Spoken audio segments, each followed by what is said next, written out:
तो पार्ट 3 में हम लोगों ने कौन सा टॉपिक कवर करना है? हमने करना है कला तथा स्थापत्य कला। ठीक है, देखिए मौर्योत्तर काल आप सभी अच्छी तरह समझ चुके हैं कि किस समय से किस समय को कहते हैं, अगर आपने part first and part second पढ़ा है तो। ठीक है, तो जिस समय की हम लोग बात कर रहे हैं जो मौर्योत्तर काल है, इसी समय में कला के क्षेत्र में भी हमें कुछ बातें देखने को मिलती हैं। तो कला तथा स्थापत्य कला के अंदर हम उन्हीं चीज़ों को समझेंगे। ठीक है, तो मौर्योत्तर काल में कला के क्षेत्र में प्रगति हुई, मतलब कला के क्षेत्र में इस समय में प्रोग्रेस हुई। कला का मतलब क्या हुआ भाई? अब जैसा मैंने आपको पहले भी समझाया है, अगर किसी भवन का निर्माण हो रहा है, कोई महल बन रहा है, कोई मंदिर बन रहा है, या कोई धार्मिक चीज़ बन रही है, कोई मूर्ति बना रहे हैं, तो ये सब चीज़ें क्या हैं? ये कला के नमूने ही तो हैं। इसी में तो अपने कलाकारी दिखाते हैं। क्या किस डिज़ाइन का आप महल बनाते हैं, किस डिज़ाइन का आप मंदिर बनाते हैं, या किस डिज़ाइन का आप कोई धार्मिक स्थान बनाते हैं, या किसी धर्म से संबंधित कोई मूर्ति में आप किस तरह की कलाकारी दिखाते हैं, जिसमें कलाकारी बहुत अच्छी होगी, उसमें आपको एक सफाई दिखेगी उस काम में। जैसे मूर्ति को ही ले लीजिए, अगर मूर्ति कला की बात करें तो उसमें एक बहुत अलग सा एक सफाई दिखेगा आपको, बड़ी अच्छी तरीके से बनी है। या कुछ मूर्तियाँ आपको ऐसी दिखती हैं कि ये तो जो इसका मूर्तिकार है उसने सही से नहीं बनाई है। तो मौर्योत्तर काल में जो कहने वाली बात है, कला के क्षेत्र में बहुत अच्छी प्रोग्रेस हुई, लोगों ने अच्छी अच्छी कलाकारी के नमूने यहाँ पर प्रदान करे हैं। और इसका जो एक श्रेय दिया जाता है वो दिया जाता है उत्तर पश्चिमी, जो उत्तर पश्चिमी वाला एरिया है। मतलब अगर आप इंडिया के मैप को देखेंगे तो जो इस तरफ वाला एरिया है, जो इस तरफ वाला एरिया जहाँ पर आज आपका पाकिस्तान है, तो ये पाकिस्तान वाला और अफगानिस्तान वाला एरिया है, इस तरफ वाले एरिया से कांटेक्ट होने के कारण, क्योंकि भारत आज़ादी के बाद पाकिस्तान अलग हुआ है, लेकिन उससे पहले तो पाकिस्तान भी भारत का ही हिस्सा था। और हम तो प्राचीन काल का इतिहास पढ़ रहे हैं, ये तो आधुनिक काल का विषय है, जब देश आज़ाद हुआ था उसके बाद पाकिस्तान अलग हुआ था। ये तो काफ़ी पुराना समय का बात है, तो इस समय ये सब भारत का ही हिस्सा था। ठीक है, पाकिस्तान वाला एरिया। तो जो उत्तर पश्चिमी क्षेत्र है, जैसे ये पूरब हो गया, ये पश्चिम हो गया, ये उत्तर हो गया, और ये दक्षिण हो गया, तो ये दिशाएं हैं भारत के नक्शे में अलग अलग। तो उत्तर पश्चिमी किसको बोलेंगे? ये तो उत्तर है और ये है पश्चिमी, तो ये उत्तर पश्चिमी वाला क्षेत्र के साथ जो भारत का संपर्क था, अब इन लोगों के साथ जान पहचान है, व्यापार हो रहा है, लेन देन हो रहा है। तो आप ये देखिए ना, ये बात स्वाभाविक है, अगर हम किसी दूसरी सभ्यता के लोगों के साथ अपना बातचीत रखते हैं, उनके साथ हमारा उठना बैठना होता है, तो हम भी उन लोगों से उनकी सभ्यता की या उनके रीति रिवाज की कुछ चीज़ें सीखते हैं, कुछ वो लोग हमारे रीति रिवाज सीखते हैं। आज भी आप देखिए, अगर हम अलग अलग देशों से या अपने ही भारत के कुछ अलग अलग, जैसे उत्तर में रहने वाले, जो हम नॉर्थ में रहने वाले इंडियंस हैं, अगर हम साउथ इंडिया से कांटेक्ट करते हैं तो हम यहाँ के क्या देखते हैं भाई? हम लोग यहाँ की मूवीज़ देख रहे हैं आजकल, इनका पोशाक हम इस्तेमाल करते हैं, जैसा ये लोग पहनते हैं लुंगी वगैरह, उन ट्रेडिशन को ही फॉलो करते हैं। जो यहाँ के खाने के जो डिशेज़ हैं, है ना, जैसे इडली वड़ा सांभर, जो साउथ इंडियन डिशेज़ हैं हम लोग इस्तेमाल कर रहे हैं। साउथ इंडिया वाले हम नॉर्थ इंडिया के जो हमारी डिशेज होंगे उनको इस्तेमाल कर रहे हैं। तो कहने का मतलब ये है कि जब दो अलग अलग सभ्यताओं के बीच में बातचीत या संपर्क होते हैं तो उसकी हमें झलक अनेक चीज़ों में दिखती है। तो ऐसा ही कुछ था प्राचीन काल में, मतलब मौर्योत्तर काल में, जब उत्तर पश्चिमी क्षेत्र के साथ जो संपर्क थे भारत के, तो इसके कारण मूर्ति कला, जैसे मैंने आपको भी बताया, कला की जो डेफिनेशन है, इसमें सिर्फ एक कलाकारी नहीं होती, बहुत सारी चीज़ें आती हैं। तो कला का ही एक जो अंग है मूर्ति कला। मूर्ति कला में हमें एक नई शैली दिखी, एक नई तरह की डिज़ाइनिंग, एक नया तरह का जो उन्होंने मूर्तियाँ बनाई, उसमें हमें अलग झलक दिखी। जो भारत में जो मूर्तियाँ बनती थी वो अलग तरीके के बनाते थे, उसमें डिज़ाइनिंग अलग होती थी, है ना। और जो उत्तर पश्चिमी सभ्यता के संपर्क होने के कारण जो हमने एक नई शैली सीखी थी मूर्ति कला में, तो उसका यहाँ पर तरह से जन्म हुआ या विकास हुआ। और उस जो हमने उत्तर पश्चिमी लोगों के संपर्क में आने के कारण जो हमने एक नई मूर्ति कला की शैली सीखी, उसका नाम दिया गया गांधार शैली। अब देखिएगा आप, जो गांधार शैली है, शैली कह लीजिए, कला कह लीजिए, जो गांधार शैली है, जो कला है, ये क्या है? देखिए, जो भारत था कुछ लगभग इसी हिसाब का नक्शा होगा, और जब अगर आपको याद हो तो हमने एक महाजनपद वाला चैप्टर पढ़ा था, महाजनपद काल, जिसमें हमने 16 महाजनपदों का उदय पढ़ा था। तो इन 16 महाजनपदों में से एक महाजनपद था कौन सा, आपका गांधार। और ये किस तरफ था, जिधर आपका पाकिस्तान और अफगानिस्तान है, जैसे मैंने आपको पहले ही बताया, इस तरफ वाला एरिया। तो इस तरफ वाले एरिया से जो हमने कला सीखी, तो उस कला को नाम क्या दिया, गांधार कला। क्योंकि जो कलाओं के नाम दिए जा रहे थे उस समय पे, वो जगहों के स्थान पे दिए जा रहे थे। मतलब किस स्थान से हम कौन सी वाली चीज़ सीख रहे हैं, उस स्थान के नाम के आधार पर उस कला को नाम दिया गया। तो यहाँ पर हमने कला के क्षेत्र में गांधार कला, एक गांधार शैली सीखी, ठीक है, या उसका एक तरह से जन्म हुआ इस समय में, ठीक है, मौर्योत्तर काल में। इसी के साथ साथ कला के क्षेत्र में यहाँ पर 2 और कलाएं हमने देखी मूर्ति कला के क्षेत्र में। अब वो कौन सी थी, एक है मथुरा कला, एक है अमरावती कला। तो ये भी एक कलाकारी के ही नमूने हैं, अगर आपने ध्यान से देखा है तो हमने कला के बारे में भी थोड़ी सी हमने एक बात करी। अब मैं आपको ये सब बातें पूरी डिटेल में इसमें समझाता हूँ कि हमने अब क्या क्या देखना है इसमें, ठीक है। तो ध्यान से देखिएगा, हम अभी पढ़ेंगे इसमें कला तथा स्थापत्य कला। स्थापत्य कला, कला तथा स्थापत्य कला ब्रॉडर वे में आपको अब समझाऊंगा। अभी तक हमने थोड़ा सा नॉर्मल वे में मैंने आपको हल्का हल्का समझाया है कि आप लोग कला नाम के शब्द से परिचित हो जाएं, कला का बेसिकली मतलब होता क्या है। तो देखिए, हमने कला के क्षेत्र में यहाँ पर क्या क्या देखना है, हमने यहाँ पर 2 चीजें देखनी है, ठीक है, क्योंकि हमारा अगला टॉपिक इसमें है कला तथा स्थापत्य कला। तो इसमें हम लोग बच्चों 2 चीजें देखेंगे। पहली कौन सी चीज, पहली हम इसमें देखेंगे, जैसे मैंने आपको कला बताया, कलाकारी हर तरह की होती है, सिर्फ मूर्ति कला को ही कला नहीं कह सकते, ठीक है, कलाकारी अपनी हर चीजों में दिखाते हैं। तो हमारे सिलेबस के अकॉर्डिंग हमें कला के क्षेत्र में 2 चीजें देखनी, कौन कौन सी, एक तो हो जाएगी हमारी स्तूप कला, एक हो जाएगी स्तूप कला, और दूसरी हमारी हो जाएगी मूर्ति कला। मूर्ति कला, एक स्तूप कला, दूसरी मूर्ति कला।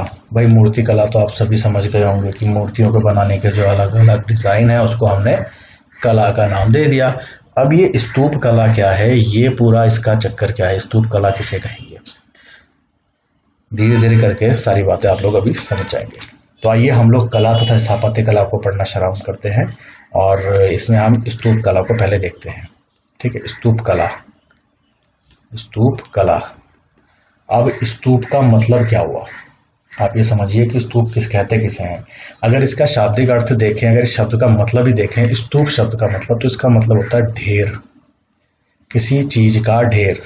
जैसे मान लीजिए आप एक ट्रॉली मिट्टी लाकर कहीं पर डाल देंगे, तो मिट्टी जिस आकार में गिर जाएगी वो मिट्टी का ढेर हो गया, ऐसे करके पड़ा रहता है ना ढेर, इस टाइप से कुछ ऐसे करके ये जमीन के ऊपर ये ढेर हो गया, ये तो कहलाता है ढेर। तो स्तूप इसे कहते हैं, जो ये डिजाइन है ये ढेर का, इसे कह देते हैं स्तूप, ठीक है। तो ये तो आपने समझ लिया स्तूप का मतलब। तो इस समय पर स्तूप कला भी देखने को मिलती है। अब स्तूप कला में हम लोग पढ़ेंगे कि हमने क्या क्या समझना है स्तूप कला के अंतर्गत, तो वो सब चीजें हम पढ़ते हैं। देखिए, स्तूप जो बेसिकली हमने जो पढ़ना है, जो हमारे सिलेबस में है, स्तूप कला के अंतर्गत हमने ये समझना है कि जो स्तूप है, जैसे आप ये समझिए कि हमारे धर्म में क्या, अगर हम हिंदू धर्म के हैं, अगर हिंदू धर्म के तो हम कहाँ पर जाते हैं भाई, मंदिर में। मुस्लिम धर्म के हैं तो हम कहाँ जाते हैं, मस्जिद में, ठीक है। आप ईसाई धर्म के हैं, तो गिरजाघर में जाएंगे, मतलब जिसे आप चर्च भी कहते हैं, ठीक है। सिख धर्म के हैं तो कहाँ जाएंगे भाई, गुरुद्वारा में, ठीक है। तो ये सब क्या है, हिंदू धर्म वाले मंदिर में जाएंगे, मुस्लिम धर्म वाले मस्जिद में जाएंगे, ईसाई धर्म वाले गिरजाघर में, और सिख धर्म वाले गुरुद्वारा में। तो ये क्या, सारे धर्मों के अलग अलग अपने धार्मिक स्थान है, जहाँ पर वह अपने जो भी उनके मसीहा हैं, देवी देवता हैं, अल्लाह कहते हैं, जो भी सुप्रीम पावर है, उस सबको अपने अपने ट्रेडिशन, अपने रीति रिवाज के हिसाब से उनकी प्रेयर करते हैं, उनको मानते हैं। वो सारे धर्मों के अलग अलग होते हैं, ठीक है। वैसे ही बौद्ध धर्म में बौद्ध धर्म के अगर आप साधारण भाषा में मंदिर की बात करें तो वह होते हैं स्तूप। ठीक है। अब स्तूप में आप देखिए स्तूप होता क्या है। स्तूप आपने अगर ध्यान से देखा हो तो स्तूप एक इस प्रकार का एक अर्ध अंडाकार का आकार होता है। ठीक है।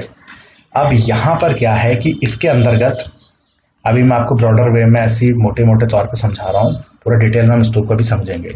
अभी आप पहले स्तूप समझ लीजिए। स्तूप में क्या होता है कि जो गौतम बुद्ध हैं, पहली बात तो स्तूप होता है बौद्ध धर्म से संबंधित। ठीक है। अब इस स्तूप के अंदर जो पवित्र बौद्ध जो गौतम बुद्ध हैं उनकी जो अवशेष हैं उनको इसमें रखा जाता है। अवशेष मतलब आप एक तरह से कह लीजिए कोई भी व्यक्ति अगर मर जाता है, उसकी मृत्यु हो जाती है तो उसके बाद उसके अवशेष बचते हैं। अवशेष मतलब हिंदू धर्म में किसी को अगर जब अंतिम संस्कार करते तो उसके बाद उसकी राख बचती है, जिसको हम एक तरह से आप देखेंगे हांडी वगैरह में उसको रख देते हैं। ठीक है। इसी प्रकार से जो गौतम बुद्ध के जो राख या जो उनके अवशेष बचे होंगे मरने के बाद, उन सब को स्तूपों में रखा गया। ठीक है। ताकि ये स्तूप एक तरह से पवित्र है, इसका ये कहने का मतलब है। ठीक है। तो स्तूपों के अंदर गौतम बुद्ध के अवशेषों को रखा जाता था। ठीक है। और माना यह जाता था कि जो गौतम बुद्ध हैं वो अब इसी में हैं, इन स्तूपों में ही हैं, क्योंकि उनकी जो राख बच गई थी मरणोपरांत, जो उनके राख थी या जो उनके अवशेष थे, अवशेष के अंदर सिर्फ ये नहीं है कि मरने के बाद जो उनके अवशेष बचे वो रहेंगे, उनके इस्तेमाल करने वाली चीज़ें भी, वो मतलब किन कपड़ों को पहनते थे, किन किन चीज़ों का वो है इस्तेमाल करते थे, उन सब चीज़ों को भी इन स्तूपों में रखा गया।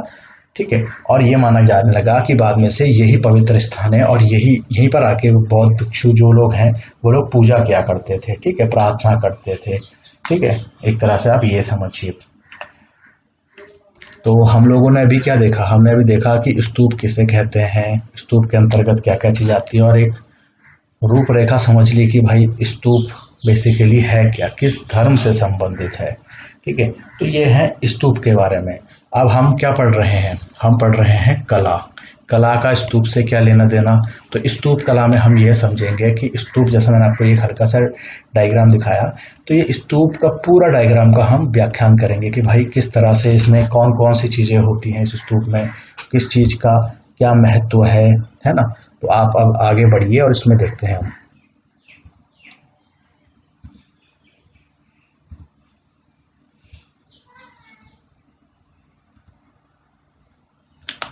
ये देखिए आप, कुछ इस प्रकार का होता है आपका स्तूप। ठीक है। अब हम इसको जूम करके इसमें समझेंगे अच्छे से, कि क्योंकि अगर आपको एग्जाम पे आए तो आपको इसकी एक एक चीज़ की व्याख्यान करनी होगी। आप ध्यान से देखिए अपनी स्क्रीन पे, मैं आपको इसको बहुत साधारण भाषा में समझा दूंगा। और आपको लिए ये जो चैप्टर है हिस्ट्री का जो सब्जेक्ट है जो पूरा, ये आपके लिए बहुत इजी होने हो जाएगा। ठीक है। तो चलिए इसको देखते हैं हम। स्तूप, अब आप एक एक करके हर चीज़ को देखिए। यहाँ पर हम देखते हैं स्तूप के बारे में। तो अगर आप गौर फरमाएंगे इसमें तो आपको यहाँ पर ये 3 लाइन दिख रही होंगी, ये एक, ये दूसरी, ये तीसरी, दिख रही है भाई आपको ये 3 लाइनें। ठीक है। तो ये 3 लाइनों का क्या मतलब है, आइए आप ये समझिए। ठीक है। इन 3 लाइनों को कहा जाता है शत्रक। शब्द थोड़े से आपको डिफिकल्ट लगे लेकिन याद करने पड़ेंगे। ये क्या है, 3 लाइनें हैं ये, 1 2 3, इन्हें क्या कहते हैं भाई, शत्रक। क्या कहते हैं, शत्रक। ठीक है। 3 शत्रक। शत्रक के साथ साथ ये जो पहला वाला है, इस पहले वाले को हम कहेंगे बुद्ध, दूसरे वाले का नाम है धम्म, और तीसरे वाले का नाम है संघ। तो आपको ये 3 लाइंस दिख रही हैं। इसमें सबसे टॉप में स्तूप के इन तीनों को कहते हैं 3 शत्रक, और तीनों का नाम बता दिया बुद्ध, धम्म, संघ। तो आपने जैसे हमारे हिंदू धर्म में आपने कुछ प्रार्थनाएं, कुछ वंदनाएं, कुछ श्लोक देखे होंगे, जैसे गायत्री मंत्र, इस प्रकार के मंत्र हम लोग उच्चारण करते हैं। तो बौद्ध धर्म में एक प्रार्थना है, एक स्पीच है, या आप एक कह सकते हैं इस प्रकार की, जिसे कहते हैं बुद्धम शरणम गच्छामि, मैं बुद्ध की शरण में जाता हूँ। धम्मम शरणम गच्छामि, मैं धम्म की शरण में जाता हूँ। संघम शरणम गच्छामि, मैं संघ की शरण में जाता हूँ। कहने का मतलब ये है कि कोई भी व्यक्ति अगर इन तीनों में से किसी की भी शरण में जाता है तो वो वास्तविक तौर पे सत्य का ज्ञान प्राप्त करता है। और जो बौद्ध धर्म में जो नीति की बातें, जो धर्म की बातें बताई गई हैं, वो सब बातों के संबंधित है ये। बुद्धम शरणम गच्छामि, धम्मम शरणम गच्छामि, संघम शरणम गच्छामि।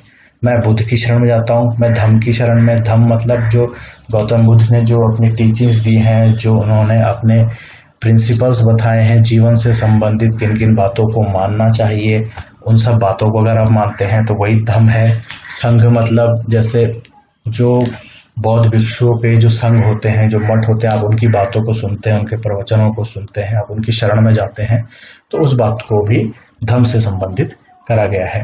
तो बुद्ध, धम्म, संघ, इन तीनों में से आप किसी की भी शरण में जाते हैं तो आप वास्तविक सत्य या ज्ञान का या एनलाइटमेंट का प्राप्ति करते हैं।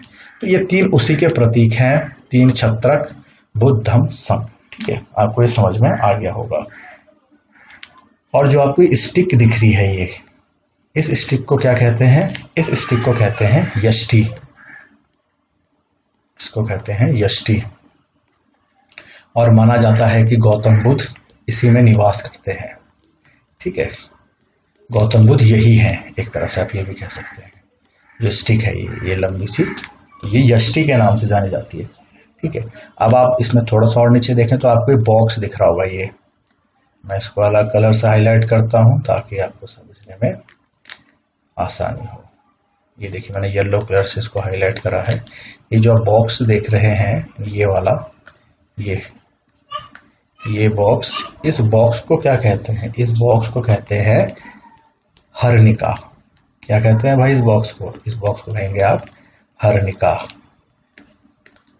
कहेंगे आप हरनिका, हरनिका। अब जैसा मैंने आपको स्टार्टिंग में समझाया कि स्तूप के अंदर बौद्ध के अवशेष क्या, उनके इस्तेमाल करने वाली चीजें, या मरने के बाद जो राख बचती है, जिसे हम हिंदू धर्म में अस्थियां वगैरह कह देते हैं, वो सब चीजें इसमें रखी जाती हैं। अब इसके अंदर क्या रखा है?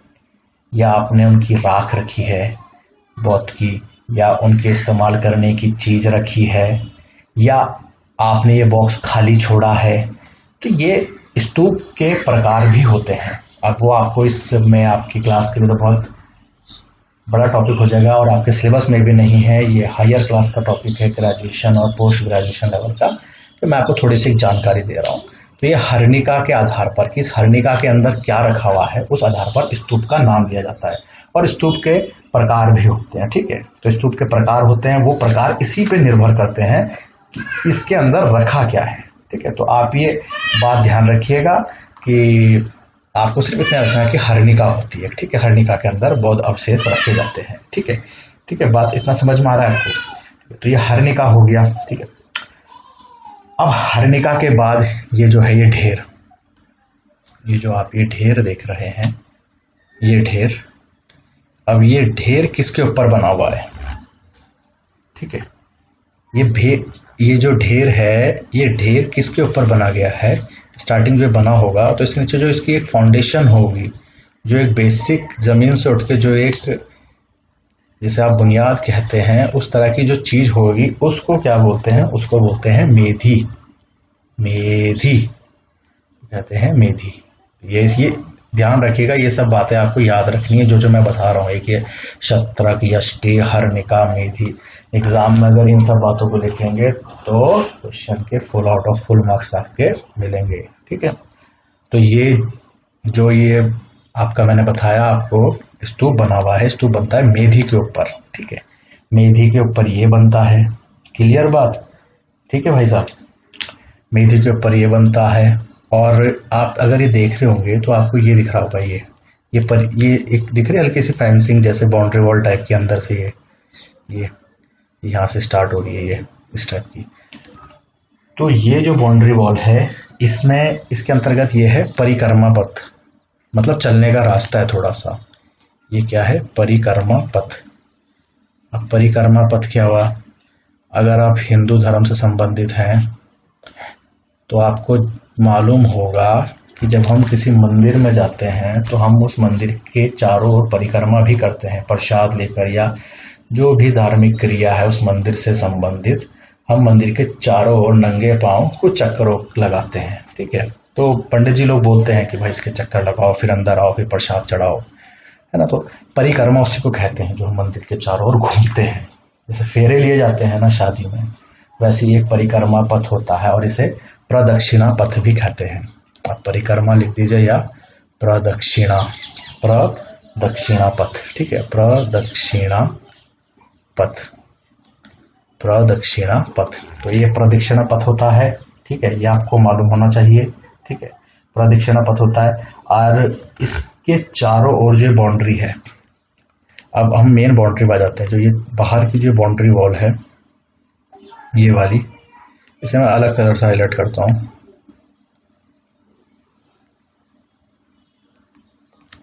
आप ये देखिए, ये वाली जो बाउंड्री वॉल है, देख रहे हैं आप, बाहर से जो बाउंड्री वॉल है, ये तो अंदर वाली थी, इसको छोड़ो। ये जो बाहर की है जो मेन है, इस बाउंड्री वॉल को क्या कहते हैं? ठीक है, तो इस बाउंड्री वॉल को आप यहाँ पर देख लीजिए, इसको कहते हैं वेदिका। क्या कहते हैं? वेदिका कहते हैं इस बाउंड्री वॉल को। ठीक है, तो इस बाउंड्री वॉल को वेदिका कहते हैं। और इस जो वेदिका मैं आपको बता रहा हूँ, जो ये बाहर की बाउंड्री वॉल है, इसमें पेंटिंग्स हैं, इसमें मूर्तियां बना रखी हैं, और जो मूर्तियां बनाई गई हैं वो गौतम बुद्ध के पूर्व जन्म की, जो इस जन्म से पहले के जन्म में वे क्या थे, क्या क्या घटनाएं उनके साथ घटी थी, उन सब घटनाओं को चित्र के, मूर्ति के रूप में यहाँ पर दिखाया गया है। और जो गौतम बुद्ध के पूर्व जन्म की कहानियां हैं उनको कहते हैं जातक कथाएं। तो जातक कथाओं का यहाँ पर एक तरह से चित्रण किया गया है मूर्तियों के माध्यम से, चित्रों के माध्यम से। किसमें? जो बाहर की बाउंड्री वॉल है। और इस बाउंड्री का नाम क्या है आपको याद रखना चाहिए, इसका नाम है वेदिका। ठीक है, वेदिका नाम है इस बाउंड्री वॉल का, ये आपको याद होना चाहिए। ठीक है, अब एक लास्ट चीज आप देख लीजिए, आपको ये देख रहे हैं, ये इस टाइप की, ये देखिए, ये एंट्री गेट टाइप के, 1 2, इसे भी अलग कलर से करते हैं, ब्लू कलर देख लेते हैं थोड़ा सा। ये देखिए आपको, ये दिख रहे हैं, ये दरवाजे जैसे, एक ये और एक यहाँ पर होगा, और एक इसके बैक साइड में होगा जो हमें दिख नहीं रहा है। ठीक है, तो ये क्या है? ये दरवाजे हैं यहाँ एंट्री करने के, और इनको क्या कहते हैं? इन दरवाजों को इनको कहते हैं तोरण द्वार। एक सेकेंड, इसे भी राइट से कर लेते हैं, मोटे में दिखेगा नहीं यहाँ पर। तो जो ये एंट्री गेट है, ये आने के जो मैंने आपको 4 रास्ते दिखाई, इसे कहते हैं तोरण द्वार। तो 4 तोरण द्वार हैं। ठीक है, अब ये सारी बातें कंप्लीट हो जाती हैं स्तूप कला के बारे में। जो इसमें कलाकारी दिखाई गई है, हमने सारी चीजें लगभग आपको बता दी गई है। और आपको अगर आपके एग्जाम में क्वेश्चन आए तो आपको बिल्कुल एज इट इज तौर पे ये सारी चीजें डिस्क्राइब करनी चाहिए। क्वेश्चन में आपको फुल में से फुल मार्क्स मिलेंगे। ठीक है, तो दोबारा से एक बार हम इसको फटाफट समझते हैं कि हमने इसमें क्या क्या देखा है। अब सबसे पहले हमने देखे ये 3 स्टिक्स, 1 2 3, इनके नाम क्या दिए हमने? छत्रक। कितने छत्रक हैं भाई? 3 छत्रक हैं। छत्रक के साथ जो स्टिक है इसको कहा गया है यष्टि, और यष्टि को ही गौतम बुद्ध माना गया है। उसके नीचे आती है हर्निका, ये बॉक्स जैसा, इस बॉक्स के अंदर गौतम बुद्ध के अवशेष रखे जाते हैं और इसको कहते हैं हर्निका। ठीक है, उससे थोड़ा और नीचे आते हैं तो जो ये स्तूप है, ये स्तूप खाली नहीं होता, पहली बात तो ये ढेर होता है। ठीक है, अंदर से खाली नहीं है, भरा हुआ है। और ये स्तूप जिस चीज के ऊपर बनता है उसे हम क्या कहते हैं भाई?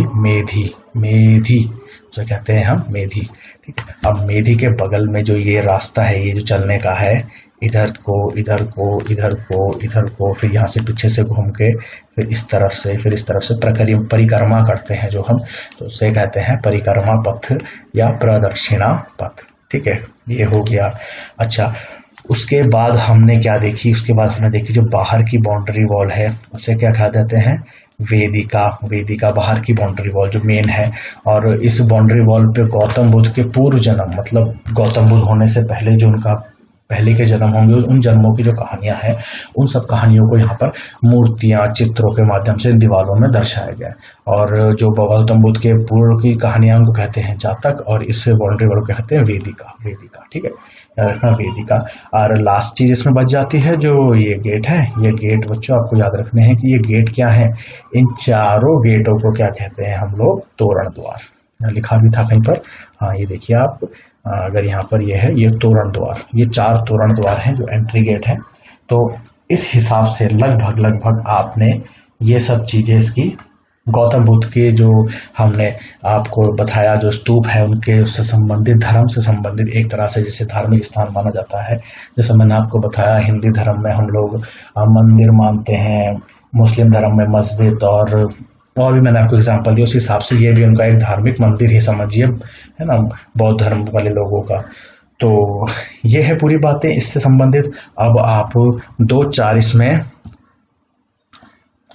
आप इसमें वो देख लीजिए, क्या बोलते हैं कि स्तूप कौन कौन से हैं फेमस, जो आपको याद रखने चाहिए आपकी परीक्षा पॉइंट ऑफ व्यू से, ठीक है। तो इसमें हम लोग देखते हैं स्तूप के बारे में, ठीक है, अच्छे जो अब हमको याद रखने चाहिए। तो स्तूप, आप जब एग्जाम में क्वेश्चन आए तो 2-4 स्तूपों के नाम लिख दीजिएगा, ठीक है। देखिए होता क्या है ना, अगर आप क्वेश्चन का आंसर एक अच्छे तरीके से लिखेंगे तो आपको फुल में से फुल मार्क्स मिलेंगे, ये गारंटेड है। आप रटिए मत चीज़ों को, मैं आपको बहुत इजी वे में समझा रहा हूँ, ठीक है। तो आपको भी समझना चाहिए आसानी से और चीज़ें लिखनी चाहिए, ठीक है। तो एक तो आप लिख लीजिए इसमें स्तूप में सांची का स्तूप, ठीक है, सांची स्तूप, ठीक है, एक हो गया आपका सांची का स्तूप, ठीक है। और दूसरा आप इसमें लिख लीजिए भरहुत का स्तूप, लिख लीजिए भरहुत का स्तूप, ठीक है। और एक आप लिख लीजिए अमरावती, अमरावती स्तूप, ठीक है। तो ये आपने लिख लिया अमरावती स्तूप। और एक और लिख लीजिए आप एक चौथे नंबर पे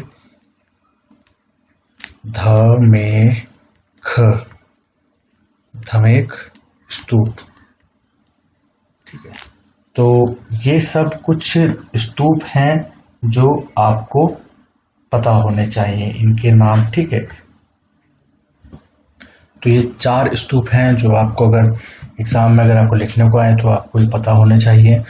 और अच्छा, अब इसमें साथ साथ आप इनकी वो भी लिख लीजिए लोकेशन की, कौन सा स्तूप कहाँ पर लोकेटेड है। जैसे सांची स्तूप है, सांची स्तूप, एक सेकेंड, ये आपको 4 स्तूप हैं, ये भी आपका एमपी में है, मतलब मध्य प्रदेश में, ठीक है, मध्य प्रदेश में है ये, ठीक है।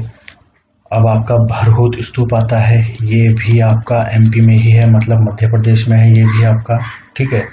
उसके बाद आपका अमरावती आता है, ये है आंध्र प्रदेश, मतलब एपी, आंध्र प्रदेश, ये कहाँ है भाई, आपका आंध्र प्रदेश में। और ये जो धमेख का है ये आपका पड़ जाएगा यूपी में, मतलब उत्तर प्रदेश में। तो ये कुछ बेसिक बातें हैं जो आपको याद होनी चाहिए स्तूप से संबंधित, ठीक है। तो हमने अभी कला तथा स्थापत्य कला में हम लोगों ने 2 चीज़ें देखी हैं, एक मूर्ति कला और एक स्तूप कला। स्तूप कला में मैंने आपको स्तूप का मतलब समझा दिया है पूरा अच्छे से कि स्तूप होता क्या है। अगर शाब्दिक अर्थ देखेंगे स्तूप का तो वो एक ढेर होता है और वो एक बौद्ध धर्म का एक तरह से धार्मिक स्थान है। वहाँ पर बौद्ध धर्म के जो अनुयायी हैं, जो उसके फॉलोवर हैं, जो बौद्ध धर्म से रिलेटेड हैं, वो लोग वहाँ पूजा अर्चना करते हैं उनकी, ठीक है। और उस पूरे मैंने स्तूप का भी आपको विवरण दिया, एक एक चीज़ का कि किस हिसाब से उसमें कलाकारी है, हर एक चीज़ का क्या मतलब है स्तूप का। तो यहाँ पर आपका स्तूप जो है स्तूप वाला टॉपिक आपका हो जाता है कंप्लीट, मतलब स्तूप कला वाला टॉपिक आपका पूरा अच्छे से कंप्लीट हो जाता है। ठीक है, तो स्तूप के बाद हम लोग अब पढ़ेंगे इसमें मूर्ति कला।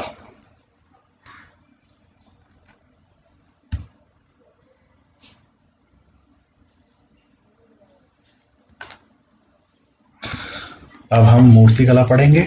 तो मूर्ति कला में आइए हम लोग इसमें देखते हैं कि यहाँ पर से, जैसे मैंने आपको पहले भी बताया था कला में कि उत्तर पश्चिमी लोगों के साथ जान पहचान थी, उस कारण इनकी जो कला के क्षेत्र में भी इन लोगों ने कुछ चीज़ सीखी, और जो उत्तर पश्चिमी वाला क्षेत्र से जो कला आई भारत में, उस कला को नाम दिया गया गांधार कला। क्योंकि आज जो नक्शे में जगह है पाकिस्तान, अफगानिस्तान, या जहाँ पर आप तक्षशिला कह सकते हैं, उस वाली जगह पे एक 16 महाजनपदों में से महाजनपद था गांधार महाजनपद। तो उस जगह के आधार पर, उस जगह के नाम के आधार पर गांधार कला नाम दे दिया। ठीक है, तो हम लोग क्या देख रहे हैं, दोबारा देखते हैं। इसमें हम लोग कला देख रहे हैं। कला में हमने दो चीज़ें देखी थी, एक स्तूप कला, स्तूप कला आप लोग देख चुके हैं। तो अब हम क्या देख रहे हैं, अब हम देख रहे हैं मूर्ति कला। मूर्ति कला, अब मूर्ति कला में हम क्या देखेंगे भाई, जितना हमारे सिलेबस में है, ये जो मूर्तियाँ बनी किस हिसाब से, कैसी मूर्ति में क्या डिज़ाइन था, क्या क्या उनकी डिफरेंसेस थे, किन किन चीज़ों पे उनमें अंतर थे। तो उन अंतरों के आधार पर मूर्तियाँ, 3 अंतर मिले हमें मूर्तियों में, और उन तीनों अंतरों को जो नाम दे दिए गए वही हम देखते हैं। तो हमें 3 नाम आए मूर्ति कला में। एक आ गया गांधार कला, दूसरा आ गया मथुरा कला, और तीसरा क्या आ गया भाई, तीसरा आ गया अमरावती कला। ये 3 कलाएं मिली हमें मौर्योत्तर काल में। ठीक है, मूर्ति कला का प्रारंभ भी इसी समय को माना जाता है। ठीक है, तो ये 3 कलाएं देखेंगे हम मूर्ति कला में, इन तीनों को समझेंगे। तो चलिए इन तीनों को बारी बारी करके समझते हैं। और बेसिकली मैंने आपको समझा दिया है, गांधार कला, मथुरा कला, अमरावती कला, जो ये नाम है, ये नाम किस आधार पर दिए गए। पहले तो आप ये समझिए कि जैसे मूर्तियां मिल गई बहुत सारी इतिहासकारों को, अब कुछ मूर्तियां तो अलग डिजाइन की, मतलब समझो आप गौतम बुद्ध की मूर्ति बन रही थी मानो, तो किसी क्षेत्र में तो गौतम बुद्ध की मूर्ति काफी विशाल है, गौतम बुद्ध को काफी बलवान दिखा रखा है, उनकी भुजाएं काफी बड़ी बड़ी है, मतलब एक तरह से बॉडी बिल्डर टाइप में दिखा रखे हैं कहीं कहीं पर, और कहीं कहीं पर गौतम बुद्ध जी बिल्कुल कमजोर दिखा रखे हैं। किसी मूर्ति में गौतम बुद्ध जी मतलब कपड़े पहन के हैं, किसी में नग्न अवस्था में हैं, किसी में उनके सर पर बाल हैं, किसी में बाल नहीं हैं, किसी मूर्ति में उनकी मूछें हैं, किसी मूर्ति में उनकी मूछें नहीं हैं। तो इस आधार पर मूर्तियों को उन्होंने डिवाइड करा। तो टोटल 3 तरह की उनको मूर्तियों में कलाएं दिखी। आ रही बात समझ में, 3 तरह की उनको कलाएं दिखी मूर्तियों में। अब इन तीनों कलाओं को उन्होंने नाम दिए, एक को गांधार, एक को मथुरा, एक को अमरावती। अब आप ये देखो कि ये तीनों नाम क्यों दिए, गांधार, मथुरा, अमरावती, ये तीनों नाम क्यों दिए गए। जो गांधार कला है इसका विकास कहाँ हुआ, मतलब ये डेवलप कहाँ पर हुई, तो जगह के नाम के आधार पर दिया गया। तो भाई ये थी गांधार वाली जगह, जो मैंने आपको बताया था इससे पहले चैप्टर में, अगर आपने 16 महाजनपद वाला पढ़ा होगा तो एक महाजनपद कौन था, गांधार। और ये भारत के नक्शे में अगर आप देखेंगे तो इस तरफ वाला एरिया जो पाकिस्तान वाला एरिया है, यहीं पर एक गांधार महाजनपद था। तो इसका डेवलपमेंट यहाँ पर हुआ इस वाली कला का। चलो भाई ठीक है, गांधार कला। दूसरी है मथुरा कला। मथुरा नाम से तो आप सभी वाकिफ हैं, भारत में पड़ता है। ठीक है, तो इसका विकास इस जगह पर हुआ इस वाली कला का, तो इसका नाम मथुरा कला दे दिया। तीसरी एक कला है, ये भी अमरावती है, ये भी भारत के अंदर ही आप सभी जानते हैं। तो इसका अमरावती जगह के नाम पर नाम दे दिया अमरावती कला। अब हम लोग क्या पढ़ेंगे, अब हम पढ़ेंगे इन तीनों मूर्ति कलाओं के बारे में कि भाई गांधार कला की जो मूर्ति बनती थी उसमें क्या विशेषताएं थी जो कि अलग थी मथुरा कला से, और मथुरा कला की मूर्तियों में क्या बात थी, या अमरावती की मूर्ति कला में क्या बात थी। इन तीनों को हम एक एक करके अब समझेंगे। ठीक है, चलिए इसको समझते हैं।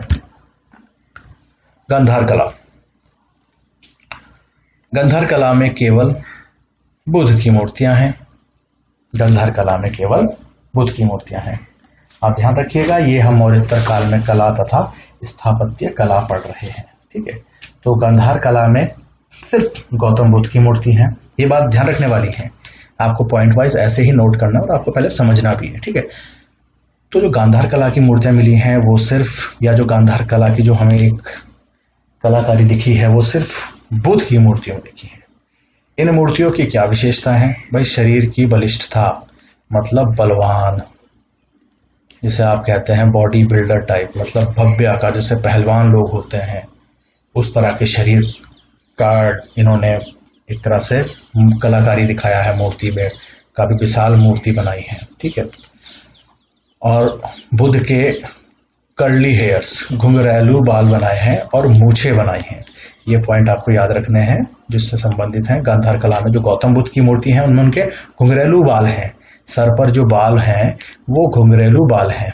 ठीक है, ठीक है, तो जो सर के बाल हैं वो घुंघरैलू तरह के बाल हैं। ठीक है, और खड़ी एवं बैठी दोनों अवस्था में है मूर्तियां, मतलब अगर किसी मूर्ति में वो स्टैंडिंग पोजीशन में है, कुछ मूर्तियों में वो सिटिंग पोजीशन में है, बैठी अवस्था में है। तो गांधार कला में दोनों तरह की उन्होंने मूर्ति बनाई है और इन मूर्तियों में उन्होंने कपड़े पहने हुए हैं। कपड़े पहने हुए, और कपड़े कौन से हैं? सिलवटदार वस्त्र, मतलब आज आप देखिएगा, अगर आप आज तो हम क्या करते हैं कपड़ों में प्रेस करके पूरी उनकी क्रीज वगैरह मिला के बिल्कुल प्रॉपर तरीके से ड्रेस होते हैं, लेकिन उस जमाने में तो क्या ही होंगी।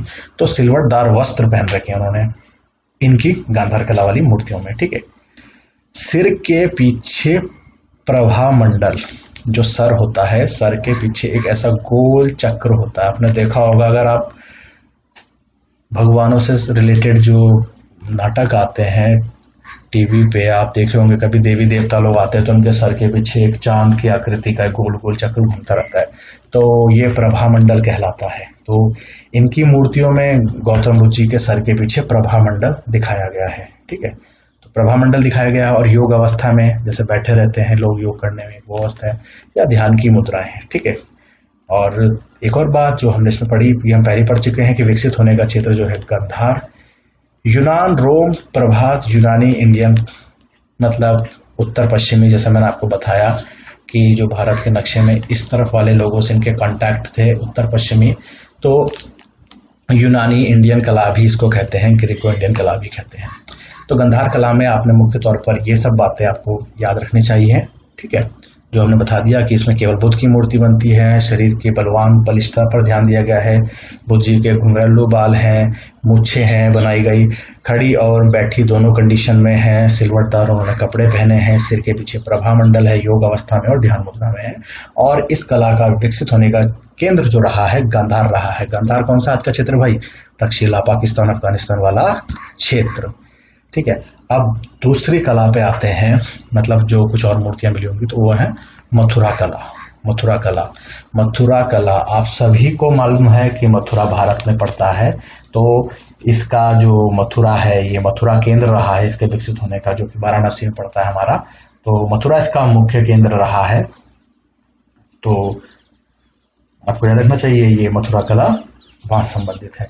ठीक है, और मथुरा में ही इसका स्टार्टिंग हुआ, एक तरह से वो गंधार में हुआ, गंधार उस जगह में, और ये मथुरा में हुआ, तो इसलिए इसका मथुरा है भाई। ठीक है, अब इस मूर्ति कला की क्या विशेषताएं हैं जो इसको अलग करती है गांधार कला से और अमरावती कला से, जो अमरावती कला अब हम पढ़ेंगे। ठीक है, बात ध्यान रखना, इन मूर्तियों में क्या है, बिना मूछ बाल की मूर्तियां हैं, मतलब टकीली मूर्तियां, सर पे बाल नहीं, गंजा कहते हैं ना उसको। हाँ, तो सर पर बाल नहीं है और मूछें नहीं है, गंजे हैं, और नग्न मूर्तियां हैं, मतलब शरीर पर किसी प्रकार का कोई वस्त्र नहीं है। बायां हाथ आसन की अवस्था में और दायां हाथ अभय मुद्रा में। एक हाथ आसन की अवस्था में और एक हाथ अभय मुद्रा। अभय मुद्रा किसे कहते हैं?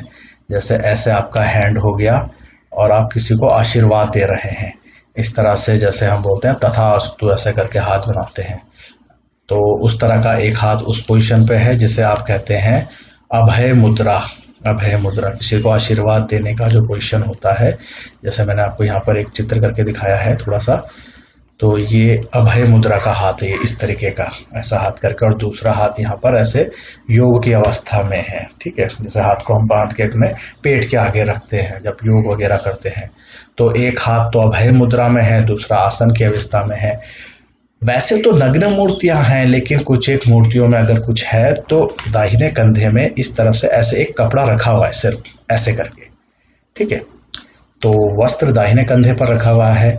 और जैसा आपने देखा कि गांधार कला जो था वो सिर्फ और सिर्फ बौद्ध धर्म से संबंधित मूर्तियां बनाता था, लेकिन मथुरा कला, जैसा कि इसमें आपको नाम में दिख रहा है कि इंडियन ट्रेडिशंस को भी मानेगा, तो इसमें बौद्ध धर्म की, हिंदू धर्म की, जैन धर्म की भी संबंधित मूर्तियां बनाई गई हैं। पूर्णतः भारतीय शैली है। और वहां हमने देखा था, आप याद करें, इसमें हमने क्या देखा था, इंडो यूनानी, यूनान और रोमन का इससे कनेक्शन था, तो इसको ग्रीको इंडियन कहा गया। लेकिन ये वाली जो हमारी मथुरा कला है ये कंप्लीटली भारतीय शैली है, क्योंकि मथुरा वाराणसी कौशाम्बी वाला जो क्षेत्र था वहां पर तो इसका मुख्य केंद्र था। आप ये देखिए, मथुरा वाराणसी में इसका मुख्य उदय हुआ, यहीं पर इसका जन्म हुआ इस वाली कला का। तो इसे एक तरह से पूर्णतः भारतीय शैली कहा जाता है, और इसमें हमारे हिंदू जैन धर्म की भी संबंधित मूर्तियां बनाई गई। ठीक है, मथुरा कला हम देख चुके हैं। अब एक बार फिर से देख लीजिए मथुरा कला। मथुरा कला क्या थी, बिना मूछ बाल गंजे नग्न मूर्तियां थी। बायां हाथ आसन अवस्था में, दायां हाथ अभय मुद्रा में। अभय मुद्रा भी मैंने आपको समझा दिया। वस्त्र दाहिने कंधे पर था, जिन एक मूर्तियों में वैसे तो नग्न अवस्था में थी। बौद्ध धर्म, हिंदू धर्म, जैन धर्म से संबंधित मूर्तियां थी, और टोटली ये भारतीय शैली थी। ठीक है, चलिए आइए अब हम देखते हैं इसमें लास्ट टॉपिक जो रहता है कला के क्षेत्र में, अमरावती कला। अमरावती कला की अगर आप बात करें तो इसमें क्या था कि सिंगल मूर्तियां नहीं है।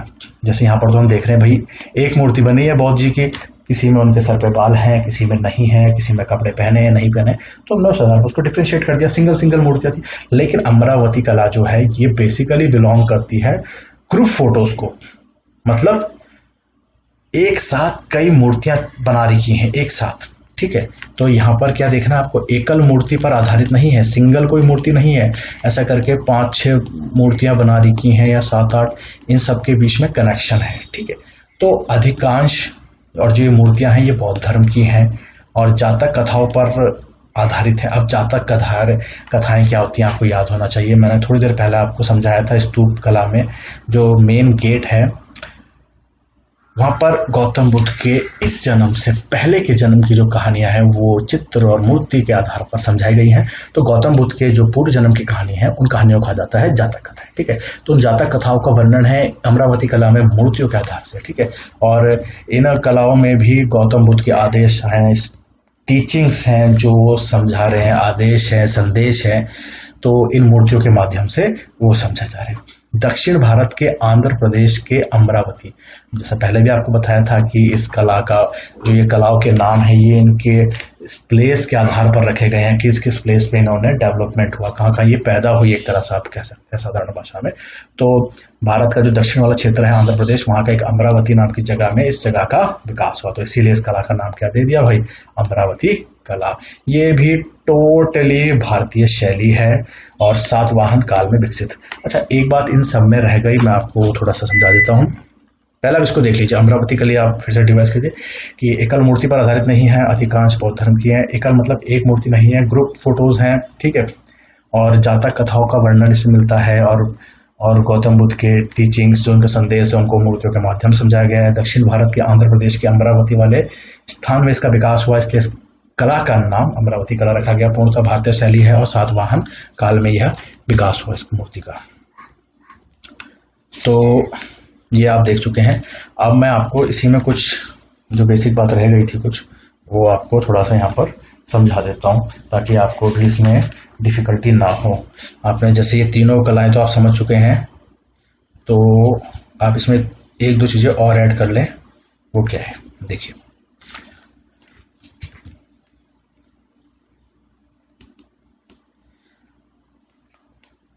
हम लोग पढ़ क्या रहे हैं भाई, हम पढ़ रहे हैं मौर्योत्तर काल। मौर्योत्तर काल हम लोग पढ़ रहे हैं। मौर्योत्तर काल में हमने क्या देखा? कला तथा स्थापत्य कला। स्थापत्य कला, कला तथा स्थापत्य कला, इसमें हमने क्या पढ़ा है? इसमें हमने 2 तरह की कला देखी है। ठीक, कौन कौन सी? एक थी स्तूप कला, दूसरी थी मूर्ति कला।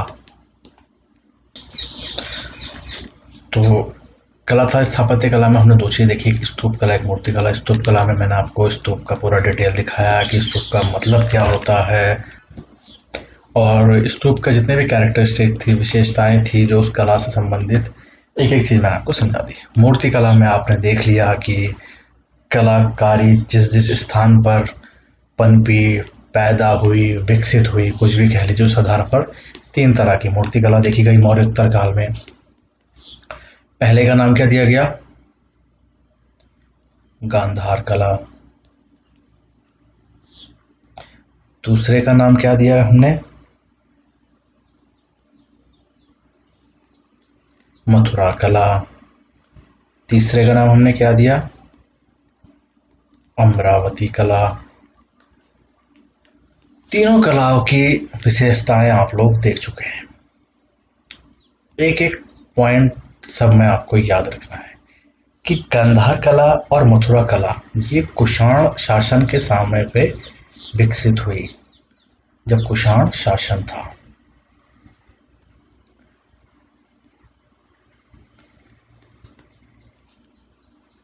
कुषाण शासन के समय, ठीक है, कुषाण शासन के समय इसका विकास हुआ।